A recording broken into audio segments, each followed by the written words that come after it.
அன்புள்ளம் கொண்ட விருச்சிக ராசி நேயர்களே, உங்கள் அனைவருக்கும் அன்பான வணக்கங்கள். அமிர்தா ஜோதிடத்தின் சார்பாக உங்களை சந்திப்பதில் மிக்க மகிழ்ச்சி. மீண்டும் உங்களை சந்திப்பதில் ஒரு மகிழ்ச்சி அடைகிறேன். வருகின்ற மாசி மாதம் 1ஆம் தேதி முதல் 30ஆம் தேதி வரை ஒரு மாத கால பலன்கள், அதாவது விருச்சிக ராசிக்கு ஒரு மாத கால பலன்கள் எப்படி இருக்குங்கிறது வாக்கிய கணிதப்படி பார்ப்போம். இந்த வருகின்ற மாதங்கள் உங்களுக்கு ஒரு சாதகமான மாதமாக தான் இருக்கும். காரணம் ஏன்னு கேட்டிங்கன்னா, உங்கள் ராசியாதிபதி உச்சம் பெற்றிருக்காரு. செவ்வாய் 3 தைரியஸ்தானத்தில் உச்சம் பெற்றிருக்காரு. அது ஒரு பெரிய ப்ளஸ் பாயிண்ட் விருச்சிக ராசிக்கு. 1 ஏன்னு சொல்கிறேன்னா, இப்போ செவ்வாய்ங்கிறது பூமிக்காரகன். அந்த 3ஆம் இடத்தில் உச்சம் பெறும்போது, இந்த பூமி சம்மந்தப்பட்ட யோகம் இருக்கு இல்லையா, அண்ணன் தம்பிக்குள்ள பாக பிரிவினைகள். செவ்வாய்ங்கிறது சகோதரகாரகன், பூமிக்காரகன், இப்படி வரிசையாக சொல்லலாம். அது உச்சம் பெறும்போது இந்த அண்ணா தம்பிகளுக்கு பிரச்சனை வருது பாருங்கள், பூமி சம்மந்தப்பட்ட பிரச்சனைகள். அதெல்லாம் முடிகிற மாதமாக தான் இந்த மாசி மாதம் கண்டிப்பாக அமையும். ஏற்கனவே அண்ணன் பேச வரல, தம்பி பேச வரல, அப்படியே பாதியில் நிற்கிது அப்படிங்கிறதுலாம் முடிஞ்சு, இப்போ 2 பேரும் யாராச்சும் இறங்கி சரிப்பா இது நீ எடுத்துக்கோ, நான் இது பண்ணிக்கிறேன் அப்படிங்கிறது பேசுகிற ஒரு மாதமாக இந்த மாதம் விருச்சிக ராசி அம்மனுக்கு சாதகமான மாதமாக தான் இருக்கும். காரணம், தைரியஸ்தானத்தில் இருக்கார். அதனால் எந்த ஒரு பிரச்சனையும் இல்லாமல் அது முடிகிற மாதம். அதே மாதிரி விருச்சிக ராசிகளுக்கு 2ஆம் இடத்து அதிபதியான தனுசு, அது 8ஆம் இடத்தில் உங்களுக்கு வக்ரமாயிருக்காரு. 2ஆம் இடத்து அதிபதினா உங்களுக்கு தனம், வருவாய், படிப்பு, குடும்பம் இதெல்லாமே 2ஆம் இடத்தை சொல்லலாம். அந்த இடத்து அதிபதி குரு உங்களுக்கு 8ஆம் இடத்துல வக்ரம் பெற்றிருக்கார். அப்போ என்ன ஆகும்? படிப்பு ரீதியாகவும் சரி, தொழில் ரீதியாகவும் சரி, கொஞ்சம் பிரச்சனை வந்துகிட்டே தான் இருக்கும். பசங்க படிச்சுட்டே இருக்கன்னா படிப்பில் பாதிப்பு வரும். இப்போ நீங்கள் ஏற்கனவே தொழில் பண்ணிட்டு இருக்கீங்க, நல்லா ஓடி தான் இருக்குது, கடந்த 6 மாத காலமாக கொஞ்சம் பிரச்சனையாக இருக்குன்னா காரணம் அதான். ஒரு 6 மாதமாக தொழில் சரியில்லைங்க, தீபாவளிலேருந்து நம்மளுக்கு தொழிலே சரி கிடையாது, நஷ்டமாக தான் இருக்குன்னா, உங்கள் 2ஆம் இடத்துப்பதி குரு 8ல் போய் வக்கரமாயிருக்கார். 8ங்கிறது விரயஸ்தானம், 2ங்கிறது குடும்பஸ்தானம், வருவாய்ஸ்தானம். 2ஆம் இடத்து அதிபதி 8ல் போய் வக்கரமாயிருக்கார். அப்போ என்ன ஆகும்னா, கடந்த 6 மாத காலமாகவே உங்களுக்கு அப்படி தான் ஓடிட்டே இருக்குது விருச்சிக ராசினருக்கு. அது இல்லாமல் உங்களுக்கு 4ல் சனி சஞ்சாரம் பண்ணிட்டே இருக்கார். 2 வருஷமாக 4ல் சனி சஞ்சாரம் பண்ணுறார். அஷ்டம சனி என்ன பாதிப்பு கொடுக்குமோ அந்த பாதிப்பு 4ல் இருந்தாலும் செய்யும், கண்டிஷனாக செய்யும். அஷ்டம சனி 8ல் சனி இருந்தால் எந்த பாதிப்பு உங்களுக்கு செய்கிறதோ அதே பாதிப்பு 4ல் இருந்தாலும் உங்களுக்கு செய்யும். அப்போ 2 வருட காலமாக சனி உங்களுக்கு 4ல் இருக்கார், கும்பாசனியில் இருக்கார். அது இல்லாமல் இப்போ கடந்த 6 மாதமாக குருவும் வக்கரம் பெற்றிருக்கார். அப்போ என்ன இருக்கும்? தொழில் ரீதியான பிரச்சனைகள், வியாபார ரீதியான பிரச்சனைகள், பண ரீதியான பிரச்சனைகள், இதெல்லாம் நடந்துக்கிட்டே தான் இருக்கும். விருச்சிக ராசி அன்பர்களுக்கு இதெல்லாம் நடந்துக்கும். விருச்சிக ராசி பொறுத்தவரைக்கும் 7ஆம் இடம் சுத்தமாக தான் இருக்குது. அதாவது உங்களுடைய கூட்டாளின்னு சொல்கிறோம் இல்லையா, நம்மளுக்கு கணவன் மனைவிக்கு ஒரு ஆறுதலாக, மனைவி ஒரு கணவனுக்கு ஆறுதலாக, அது நல்ல விதமாக இருக்கும்.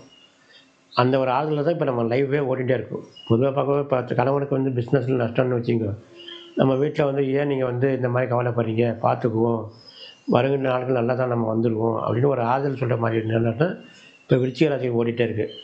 அந்த ஆறுதல் தான் இப்போ வண்டி போயிட்டே இருக்குது. இப்போ விருச்சிக ராசி அன்பர்களுக்கு அந்த மாதிரி தான் நேரம் போயிட்டே இருக்குது. அந்த ஆறுதல் தான் இப்போ போயிட்டே இருக்குது. ஆனால் இது நிரந்தரம் கிடையாது, கண்டிஷனாக மாறும். விருச்சிக ராசி அன்பர்களுக்கு குரு வக்ர நிவர்த்தி ஆனாலே 9 பாக்கியஸ்தானத்தில் குரு உச்சம் பெறுவார். அப்போ உங்களுக்கு ஏற்கனவே இழந்தது, கடன் வாங்கினது, இதெல்லாம் நம்ம அடைக்கிற நேரமாக அது அமையும். அதே மாதிரி 4லேருந்து சனி மாறி 5ஆம் இடத்துல போயிடுவார் பாக்கியாசனத்தில். அப்போ என்ன ஆகும்னா, இது எல்லாமே உங்களுக்கு சாதகமாக இருக்கும். 2ஆம் அதிபதி 9ஆம் இடத்துல உச்சம் பெறுவார்.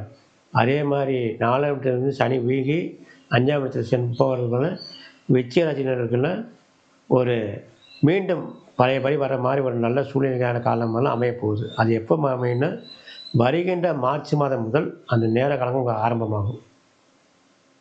மார்ச் மாதம் சனி பயிற்சி ஆகும். சனி பயிற்சியிலேருந்து நீங்கள் அப்போலேருந்து கணக்கு வச்சிங்க, அதுலேருந்து கொஞ்சம் கொஞ்சமாக உங்களுக்கு முன்னேற்றங்கள் தொழில் ரீதியாக நடந்துகிட்டே இருக்கும். அதே மாதிரி குரு வக்ர நிவர்த்தி ஆனவுடனே இன்னும் கொஞ்சம் உங்களுக்கு நல்ல முன்னேற்றம் கொடுக்கும். இந்த 2மே உங்களுக்கு சரியாக வந்துச்சுன்னா, பழையபடி நீங்கள் பிஸ்னஸ் பண்ணி பழையபடி நீங்கள் லாபத்தை எதிர்பார்க்கலாம், கடனை அழிச்சிடலாம், உடல் ரீதியான முன்னேற்றங்கள் இருக்கும், இதெல்லாம் நடந்துகிட்டே இருக்கும். விருச்சிக ராசி பொறுத்த வரைக்கும் இப்போதைக்கு இந்த மாதம் கொஞ்சம் சுமாரான மாதங்கள் தான். ஏற்கனவே நம்ம பார்த்துருக்கிறோம். விருச்சிக ராசிக்கு வார பலன்கள் கூட நம்ம எல்லாம் சொல்லியிருக்கோம். இந்த அஷ்டம சனி என்ன கஷ்டத்தை கொடுக்குமோ அதே மாதிரி தான் 4ல சனி இருந்தாலும் அந்த மாதிரி பிரச்சனைலாம் கொடுக்குன்னு சொல்லியிருக்கோம். கடந்த 2 வருஷமா அப்படிதான் அப்படி இருக்குது. அது இப்போ தான் மாறப்போகுது. சனி வந்து அந்த வீட்லேருந்து மாறப்போகுது. ஆட்சி பெற்ற சனி இல்லையா? அதுலேருந்து மாறி குரு வீட்டில் போகிறது. அதுலேருந்து தான் விருச்சிக ராசிகளுக்கு கொஞ்சம் கொஞ்சமாக முன்னேற்றங்கள் பழையபடி வரும். அது வரைக்கும் கொஞ்சம் அப்படி தான் இருக்கும். விருச்சிக ராசி பொறுத்த வரைக்கும் 10ஆம் இடத்து தொழிற்ஸ்தானத்து அதிபதி வந்து உங்களுக்கு பார்க்க போனோம்னா சூரியன். இப்போ அந்த சூரியன் அந்த மாதத்துல எப்படி இருக்காருன்னா பகை பெற்றிருக்காரு. உங்களுக்கு 10ஆம் வீடு சூரியன் வந்து சனி வீட்டில் போய் பகை பெற்றிருக்காரு. அப்போது மாசி மாதம் போகணும் ஃபுல்லாகவே. மாசி மாதம் கொஞ்சம் தொழில் ரீதியாக கொஞ்சம் பிரச்சனைகள் படுற தான் செய்யும். அதே மாதிரி இந்த மாசி மாதம் கண்டிஷனாக மாறி தான் ஆகணும். சூரியன் மாறி உங்களுக்கு வந்து உங்களுக்கு 5ஆம் இடத்துல போகணும். இந்த மாசி மாதம் தான் மாறுவார். அதாவது மீன மாதம் சொல்கிறோம் இல்லையா? அப்போ சூரியன் வந்து மீனத்தில் போவார். அதுலேருந்து உங்களுக்கு வந்து தொழிலதிபதி உங்களுக்கு வந்து 10ஆம் இடத்துலேருந்து 5ஆம் இடத்துல போனார்னா அது வந்து உங்களுக்கு ஒரு சாதகமாக தான் இருக்கும். இப்போதைக்கு வந்து இந்த மாதம் பொறுத்த வரைக்கும் மாசி மாதம் கொஞ்சம் சுமாரான மாதம் தான். ஏற்கனவே நடந்து கொண்டு இருக்கின்ற சனியின் பாதிப்பும் இப்போ இந்த மாதத்தில் சூரியன் சேர்க்கையும் 2மே கொஞ்சம் சாதகமாக இல்லை. ஆகவே நீங்கள் வந்து இந்த மாதம் பொறுத்த வரைக்கும் வெளியூர் புரோகிராம் ஏதாச்சும் இருந்ததுன்னா கொஞ்சம் தவிர்ப்பது நல்லது. தேவையில்லாமல் வேண்டியது முக்கியமாக வேணுன்னா போங்க. அதே மாதிரி உடல் சம்மந்தப்பட்ட உஷ்ணம் சம்மந்தப்பட்ட பிரச்சனைகள்லாம் இருந்தாலும் கொஞ்சம் பார்த்துங்க. தேவையில்லாமல் வந்து வெளி பதார்த்தம்லாம் ரொம்ப சாப்பிடாதீங்க. அதெல்லாம் சாப்பிட்டீங்கன்னா இந்த மாதிரி உஷ்ண பிரச்சனைலாம் வரதுக்கு வாய்ப்புகள் உண்டு. அதெல்லாம் கொஞ்சம் பார்த்துங்க. அதே மாதிரி அண்ணன் தம்பிகளோட ஒரு சாதகமான சூழ்நிலை நிலைகிற மாதமாக தான் இது இருக்குது. அதே மாதிரி பூமி சம்மந்த பிரச்சனைகள் ஏதாச்சும் வந்ததுன்னா அதை பேசி தீர்த்திக்கணும். இந்த பூமி சம்மந்தப்பட்ட பிரச்சனைகள்லாம் இந்த மாதம் உங்களுக்கு வந்து சாதகமாகவே முடியும். அதுதான் உங்களுக்கு இப்போ ஒரு ப்ளஸ் பாயிண்ட்டு. விருச்சிக ராசிக்கு என்னென்னா இது ஒரு ப்ளஸ் பாயிண்ட்டு தான். சாதகமாக முடிகிற மாதம் தான் இது மட்டும்தான்.